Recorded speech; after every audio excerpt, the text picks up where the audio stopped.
In this video, I will give you 67 tiny houses that have you trying to move in immediately. Big or actually small? This is a news, folks. Living large or even medium-sized is officially a thing of past. Settling on a tiny house, particularly the modern farmhouse variety, is more than just a trend. It's a lifestyle choice that people all over the country are happily taking up. And here, we're going to show you the best of the best tiny homes in the world. The tiny houses that turn out so perfectly, we can't help but give them an upgraded moniker. We've also included our favorite tiny house plans and small houses. They are practically tiny to give you a full understanding of this phenomenon. Let's face it, many structures can measure less than 300 feet, but not every miniature structure can really prove itself to be beautiful and accommodating enough to live in for an extended period of time. With ideas this stylish and innovative, those small homes are more than just a possibility. They're a truly good decision waiting to happen. So, whether you're hoping to cash in on a new vacation home somewhere high in the hills or completely downsize, there's bound to be at least one tiny home on our list that speaks to your style, taste, and specific brand of modern rustic decor, sensibility, or perhaps you'll just get some cozy bedroom ideas. Here is the cozy bedroom ideas. Number 1. A jewel of a home. In 2005, Jewel Person began downsizing, eventually transitioning into an apartment, and now her beautiful tiny house with wood, tones, and touches of red. The 28-foot-long home has a garden path, porch, and fire pit for ample outdoor entertaining. Let's check this out.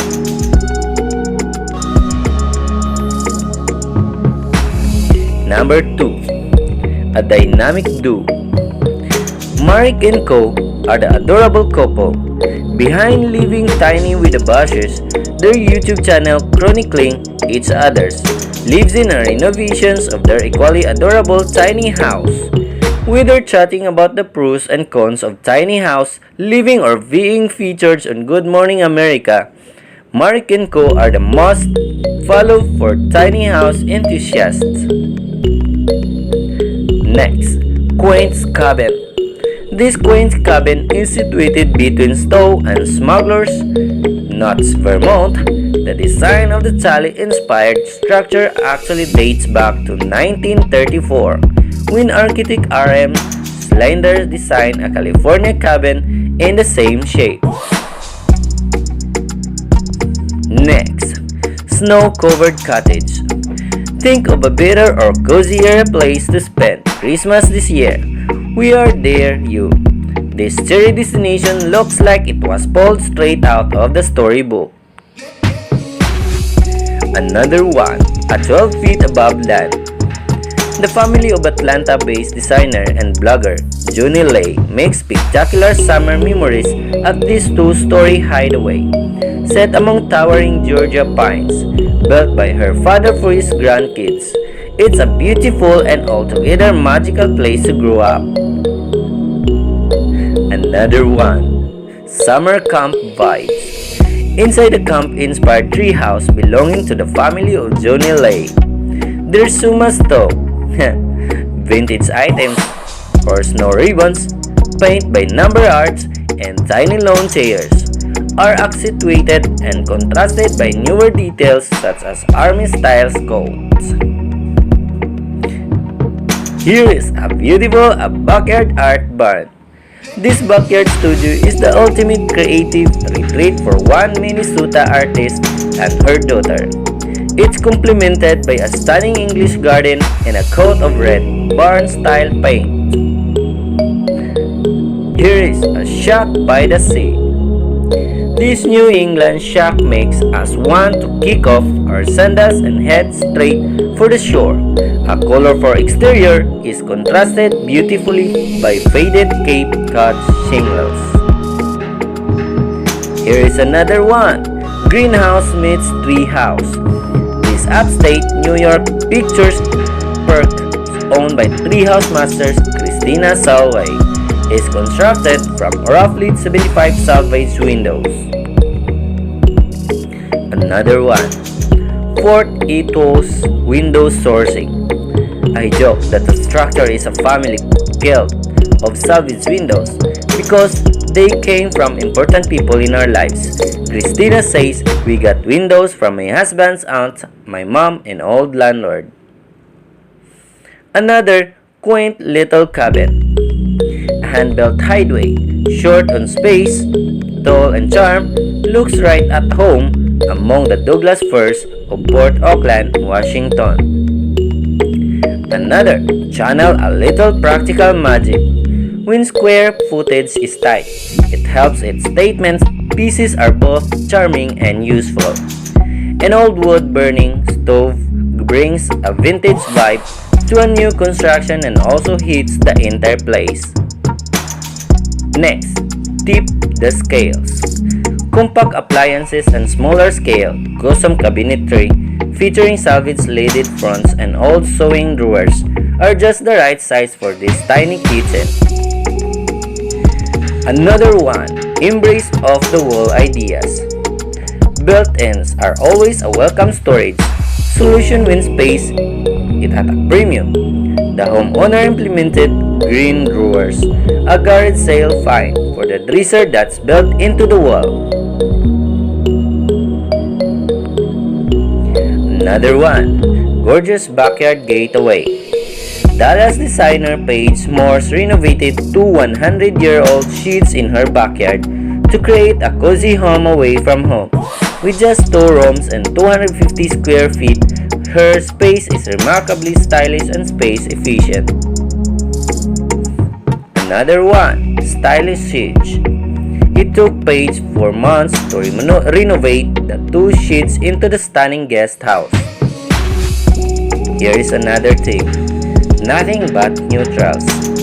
By sticking to a black and white color scheme, Paige makes her modestly sized kitchen appear much larger than it really is. Here is a hidden storage spaces. Paige simply attached a piece of strip fabric to her bathroom sink. Instead of installing a bulky set of drawers to cover up her necessities, the double mirrors are also create the illusion of more space. Here is a dreamy treehouse. This treehouse slash guest room looks small but from outside, but boasts a living room, office area, and bedroom within. Here is airy bedroom. Their sleeping space was so important that Emily and Sloan Seward actually designed their entire treehouse around it. Here is a luxury farmhouse on wheels. With authentic country character and handcrafted farmhouse-inspired details, tiny heirloom homes makes it easy to downsize and upgrade at the same time. This 192 square foot luxury farmhouse is outfitted with a sleeping loft, kitchen, bathroom, living space, and even a laundry machine. The base model, similar to the one shown here, starts at $65,000 and includes delivery plus a one-time trip out to the company's Oregon City headquarters to see its construction. Another one, fun-sized foyer. A fun-sized foyer. Michelle and Tyson's space use top-of-the-line materials, features, and finishes to create their space that doesn't skimp on style or quality. Tiny and tidy kitchen. Although very small kitchen, this cooking space features a 24-inch under-counter fridge, a 20-inch or 20-inch 4-burner gas range, and ample granite counter space. Here is another one, a cozy sleeping space. The couple's quaint bedroom is only 4 feet high, which is just big enough to fit a king-size bed. Another one, a little laundry room. The spaces managed to fit a washer and dryer in this 2-foot wide closet, which still has another 4 square feet of overhead storage space to both. Here is another tiny room or tiny house, a charming California bungalow. At 970 square feet, this quaint cottage is certainly on the larger size of the tiny house movement, but this little home has plenty of small space design ideas. Built in 1890, the charming Redlands, California property was originally the gardener's residence on a large estate. Next, decorated pantry. Open shelving and bedboard paneling are both practical and attractive in this pantry. Here is another one, dark and smart paint job. Deep navy walls make this 8 by 10 room feel quaint rather than claustrophobic. Here is a bathroom swap. Janet and Larry Korf took out the bulkier bathroom door and replaced it with a stylish curtain. The upgrade makes the space feel far less cramped, but it still ensures privacy. Next, open porch. A horizontally strip painted floor make this narrow porch look wider. Here is another Alberta farmhouse. Although blogger Amanda Robinson and her family of 4 downsized their home by 1,100 square feet after moving from the city of the country, they could not be happier with their new place. Next, crisp living room. To make tight quarters, such as the Robinsons' living room, have more continuity, use one accent color throughout the house. Amanda chose a icy blue. Next, reclaimed wood cabin on stilts. Inside this treehouse-inspired tiny cabin, you'll find salvaged church windows, reclaimed wood, and a funky dining table set crafted from old boats. Next, a tiny house hotel. Try to scale down, living on the 4 size at a Live a Little. A collection of 3 mini retreats including the old blue chair, shown here surrounding a central fire pit on a scenic mountaintop property just outside Chattanooga, Tennessee, rates from $142 per night. Next, adorable a frame cabin. This is a cute 80 square foot guest cabin, was built in just 3 weeks for $7,000 or $700. Next, pump it up. This tiny house is a musician's dream. It houses a giant working amp, and the deck even doubles as a stage. Another one, a greenhouse and porch swing. With a touchable greenhouse and porch, the Elsa by Olive Nest Tiny Homes proves that you can still have it all in a small space. Next, a tiny but mighty. In only 100 square feet, this tiny house known as the Nugget fits a kitchen, bathroom, and sleeping area. Next, small yet spacious. One of the Tumbleweed Tiny House Company's newer models, the Roanoke can sleep up to 6 people and features a shed-style roof. Here is another quaint little cottage, the most popular option in Tumbleweed Tiny House Company's fleet. The series offers by windows, a mini corner porch, and up to 269 square feet of usable space. Next, a farmhouse chick. The Cedar Mountain Tiny House, built by Nashville-based New Frontier Tiny Homes, might look small on the outside, but inside it's big, a farmhouse style design. With repurposed accessories, shiplap, walls, subway tile, and rich hardwood floors, it's the perfect combination of rustic chic and modern simplicity. Another one, pop-out porch. The sleek design by New Frontier Tiny Homes features a farmhouse sink, shiplap, and subway tile, squeezed into 200 square feet. Best of all, though a sliding glass garage door reveals a deck that pops out from the home, making all fresco dining a safe. Next, modern tiny farmhouse. Dubbed the Paralion, this tiny house from Tumbleweed Tiny House Company comes in two sizes, 20 feet and 26 feet, and features a stylish farmhouse style interior. Another one, a cabin in the woods. This 550 square foot main cottage has solar panels on the southeast facing porch to collect energy, and auxiliary batteries can store at least a week's worth to power the refrigerator and heat shower water.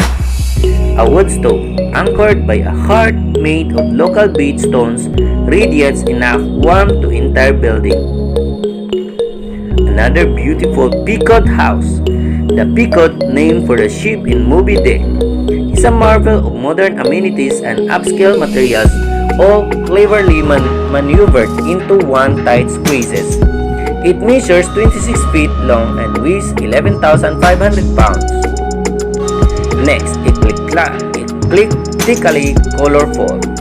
The owner of this Osinabo turned two mobile trailers into one 400 square foot home that's connected only by a deck.